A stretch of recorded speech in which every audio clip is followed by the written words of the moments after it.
มาฮอดแล้วก็มาจัดเลยนี่2ตัวแถมสติกเกอร์นี่3แผ่น3ไปเลยอ้าวคุณอาเดชอ่ะคุณอาแถมเนี่ย แถมแล้ว 2บ่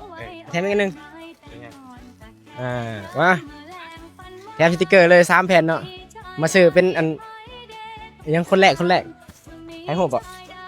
มาเฮากระทายยาวๆเลยก่อนโอเคขอบใจมาเด้อทุกคนมาหาแน่อยู่พี่ฮอดแล้วไม่เขาเปิดตีบ่น่าจะติดแหละเดี๋ยวพังเสียงอยู่ดีนี่ฮอดแล้วออกไปใกล้งับไปให้มันเห็นหันกว้างๆเลยพร้อมมาจัดนี่แห่งมันอ้าวเบิดมาหูหางของไผ่หู3-4หางของไผ่นะค่ายของไผ่กำลังหลังมากเลยนะแบบงานนี้ค่อนข้างที่จะใหญ่หลายเติบคนก็ค่อนข้างที่จะมาหลายเพราะว่าเขามาหาคำโพเด้นะเป็นทรงนั้นไปมาทุกคนมาเด้ออยู่ที่น้องกวางทองคืมสว่างน้องกวางทองประมาณนี้แหละมือแรงเสพโดยวงหลาหน่อยมีไส้เต็มที่เลยสุดสายบอกนี่แล้วแหละโย พาไปเจ๊จวดจักบาทมาแบบ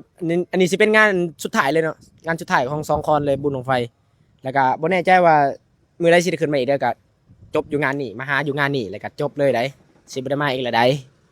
มาเด้อมาจัดไปตามมา